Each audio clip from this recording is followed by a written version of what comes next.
আসাম তথা ভাৰত খতৰে মে হে। আপোনালোকক আমি অসমীয়া যুৱ মঞ্চে ক'ব বিচাৰিছোঁ যে আপোনালোকে দেখিলেই যে বাংলাদেশত আমাৰ এজন হিন্দু যুৱকক টানি আজুৰি মাৰপিট কৰি গছত ওলমাই জ্বলাই দিয়া হ'ল। ইয়াক নিকৃষ্ট, নিন্দনীয় আৰু ঘৃণনীয়।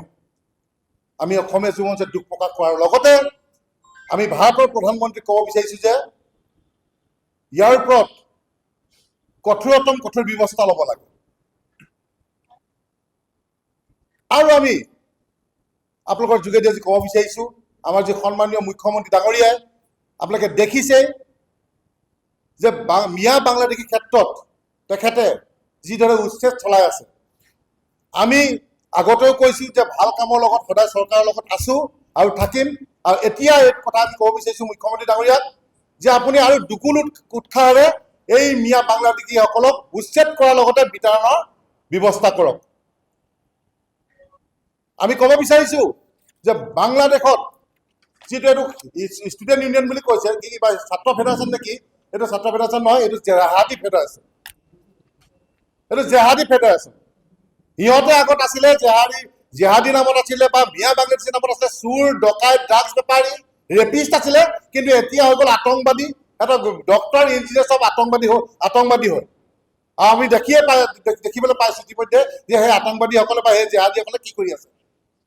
গতিকে অসম তথা ভাৰতলৈ এক ভয়ানক পৰিস্থিতি আহি আছে। গতিকে অসমৰ জনগণ আমাৰ সজাগ হ'ব হ'ল। গতিকে যদি আমি এতিয়াও আমি সচেতন নহওঁ, কিন্তু আমি অনাগত দিনত আজি যি বাংলাদেশত কৰিছে কিন্তু অসমত কৰিবলৈ আৰু বেছি দিন নাই। গতিকে তেওঁলোকে বাৰে বাৰে আমাৰ নৰ্থ ইষ্টখন লৈ ল'ম বুলি বাৰে বাৰে ভাবুকি প্ৰদান কৰি আহিছে। তেওঁলোকে গমেই পোৱা নাই যে অসমত এজন এনেকুৱা মুখ্যমন্ত্ৰী আছে যিজনে আমাৰ প্ৰধানমন্ত্ৰীলৈ নালাগে, আমাৰ অসমৰ মুখ্যমন্ত্ৰীয়ে তেওঁলোকক সহায় দিব পাৰিব, গোটেই বাংলাদেশ উলিয়াই দিব পাৰিব। প্ৰয়োজন হ'লে আমি নৰ্থ ইষ্টৰ মানুহে তেওঁলোকক উলিয়াই দিব পাৰিম। গতিকে বাৰে বাৰে এনেকুৱা ধৰণৰ ভাবুকি প্ৰদান নকৰিবৰ বাবে আমি বাংলাদেশৰ এইটো ছাত্ৰ ইউনিয়ন কি ইউনিয়ন নাজানো, এইটো জেহাদী ইউনিয়ন, আমি তেওঁলোকক আহ্বান জনাইছোঁ। আৰু তেওঁলোকৰ এইজন যি আপোনাৰ মুখ্য উপদেষ্টা ইউনুছে কি এইটো এটা 420 কিবা নবেল বঁটা নে কি পাইছে, মূৰত মাল নাই, কেনেকৈ নবেল বঁটা পালে তেওঁলোকে জানিব। গতিকে আজি আমি ইয়াত অসমত আজি হিন্দুৱে হওক মুছলমানে হওক এটা ইমান ধুনীয়াকৈ সম্প্ৰীতি বুজাই আমি আছোঁ, থাকোঁ। তো তাত তেওঁলোকে কি কৰিছে, বাংলাদেশত তেওঁলোকে কি কৰিছে? গতিকে বাংলাদেশী মানে হৈ গ'ল জেহাদী। বৰ্তমান বাংলাদেশী মানে হৈ গ'ল চুৰ, ডকাইত, ৰেপিষ্ট। আমি আগতেও কৈছোঁ, এতিয়াও কৈছোঁ। গতিকে সন্মানীয় মুখ্যমন্ত্ৰী ডাঙৰীয়াক আমি আজি আকৌ পুনৰ কৈছোঁ যে আপোনাৰ লগত আগতেও আমি আছিলোঁ, এতিয়াও আছোঁ, অনাগত দিনত থাকিম।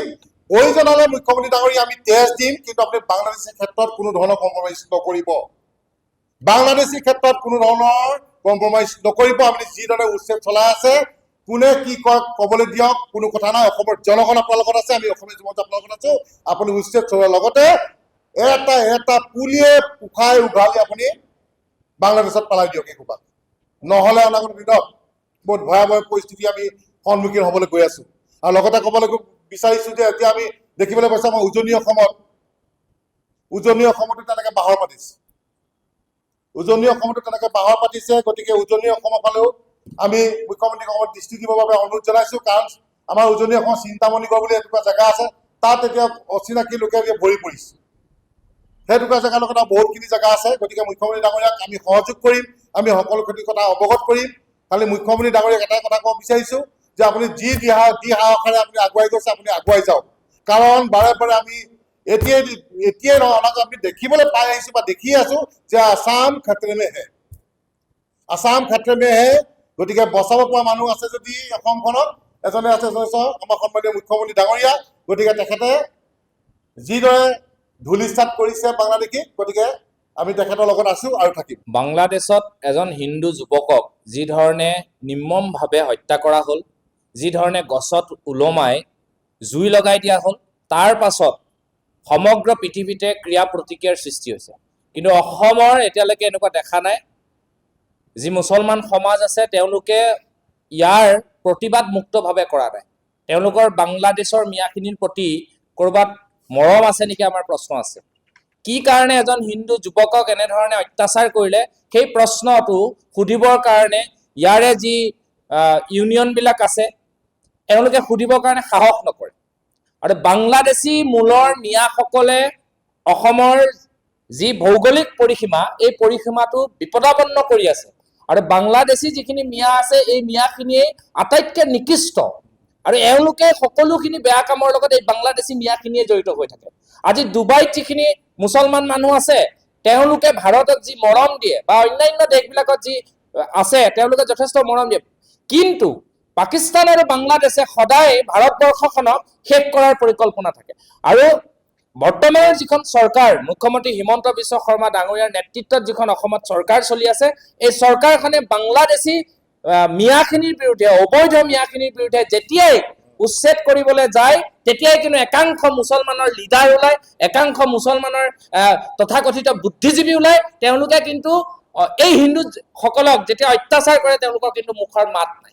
কিন্তু য'ত আমাৰ অবৈধভাৱে বাংলাদেশী সোপা আহি পেলাই য'ত আমাৰ বনাঞ্চল ধ্বংস কৰিছে, জনাঞ্চলত সোমাই ৰেপ কৰিছে, ডকাইত কৰিছে, চুৰ কৰিছে, সত্ৰৰ মাটি বেদখল কৰিছে, সেইসকলৰ বিৰুদ্ধে প্ৰতিবাদ কৰিলে এই একাংশ অসমৰ কিছু তথাকথিত বুদ্ধিজীৱী মুছলমান নেতাই কিন্তু বিৰুদ্ধাচৰণ কৰে। আমি অসমীয়া যুৱ মঞ্চই এটা কথা স্পষ্টকৈ কৈছো, বাংলাদেশী বিৰুদ্ধে আমাৰ অলৰেডি সহকাৰী সাধাৰণ সম্পাদক কেন্দ্ৰীয় সমিতিৰ আকাশ শইকীয়া ডাঙৰীয়াই কৈছে যে বাংলাদেশী খেদা যিখন আন্দোলন এই আন্দোলনখনত কিন্তু আমি অসম চৰকাৰৰ লগত আছো। আৰু আমি যিকোনো মুহূৰ্তত যিকোনো তেজৰ বিনিময়ত আমি আমাৰ জাতীয় অস্তিত্ব স্বাভিমান ৰক্ষা কৰিবৰ কাৰণে আমি চৰকাৰৰ লগত আমি সদায় থাকিম, আছো। যি চৰকাৰে নাও সেয়া বিজেপিয়ে হওক কংগ্ৰেছে হওক, কিন্তু বাংলাদেশীক খেদিব লাগিব। যেনেধৰণে এতিয়া উচ্ছেদ কৰি আছে এই উচ্ছেদ বুলডোজাৰ আৰু যিমান পাৰি চলাব লাগে অসমত একদম কণ্টিনিউৱাছলি চলাব লাগে। এয়া আমি যুৱ মঞ্চৰ ফালৰ পৰা আমি দাবী কৰিছো।